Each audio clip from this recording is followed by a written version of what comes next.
Hi guys, good evening and welcome back once again to the EdWord. I'm your host Eddie, and in tonight's video I will be bringing you my thoughts on the very good, very violent, and very surprising film that is I Know What You Did Last Summer, sequel to the original I Know What You Did Last Summer. I know they both have the same name, it's kind of confusing, but this is the sequel that has come out 28 years later after the original, if you can believe it's been that long. Whew. Oh man, what a movie this was.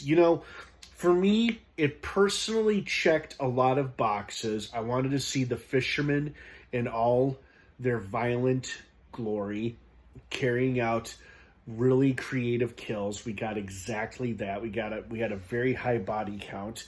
We had hot people making bad decisions and not being held accountable for their actions, much like in the original. We had no shortage of suspects or victims. We had the two OGs come back, Ray and Julie, were played respectively by the great Freddie Prinze Jr. and Jennifer Love Hewitt. So this film was quite satisfactory for me. Surprising, but quite satisfactory. And by the way, if I didn't mention it earlier, this is a spoiler-filled review.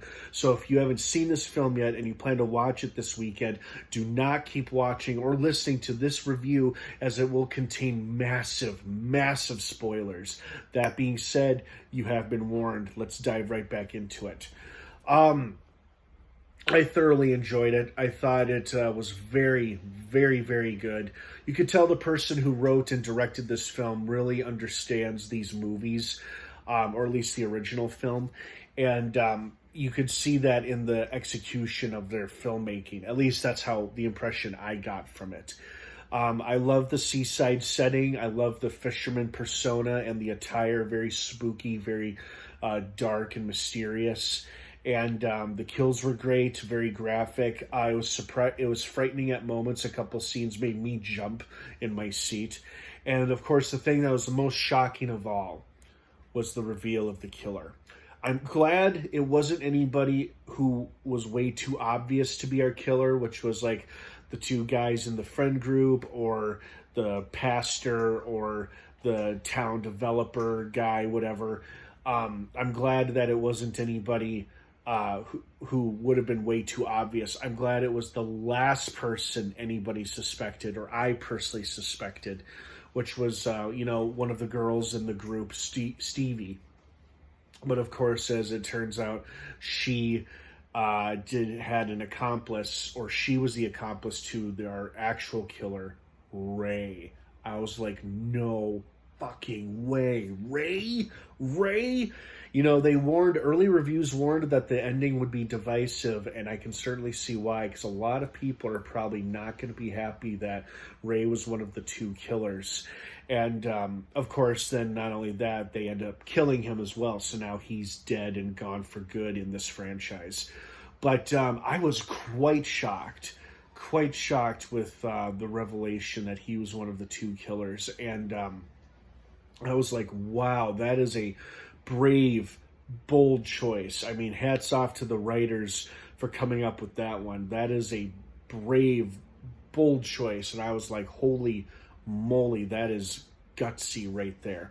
But then it kind of made sense when you think about it, considering the trauma he went through in the original film and in the sequel, I Still Know. All the crap he's gone through, and the fact that he never ended up with Julie and that his life doesn't seem all that great, it just makes sense that this guy would eventually snap, or how Stevie came to him apparently about this accident they caused and how it ruined her life, and he just decided, this is exactly what happened to me. I'm not going to let it happen to you. Let's exact vengeance or justice in his eyes. And I could also understand his frustration at the town mishandling the Southport Massacre of 1997, because they basically erased it because they're trying to gentrify this town, make it all attractive and whatnot to new homeowners and buyers. And so they tried to pretend that their dark, bloody history never happened or even occurred. So it's like he and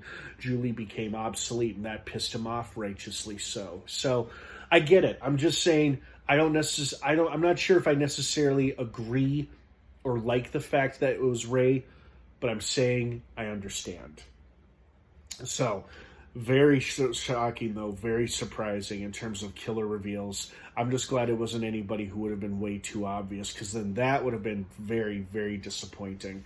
Although it was also a little unclear if Stevie survived as well too, because they said, "Oh, by the way, she's still alive." And is that possible? Because it feels like Ray shot her in the chest, like in the shoulder and the chest, but not in the heart and certainly not in the head, and she did fall overboard. I mean, if that other girl survived and was accounted for, then Stevie could have been too. So it's certainly possible. The other things that surprised me, I loved seeing, as gorgeous and as talented as she is, the beautiful Sarah Michelle Gellar make a return, even if it was in the form of a spooky dream. It was awesome. So glad seeing Helen again after all these years. Again, played by the beautiful and talented Sarah Michelle Gellar. And it was so great seeing her again after all this time, especially in such a spooky, unnerving sequence like the dream was. The other surprise was seeing Brandy in the mid-credits scene. That was really cool, too. And then her reuniting with Julie. Very exciting, teasing that somebody isn't quite done with them from the events of I Still Know What You Did Last Summer.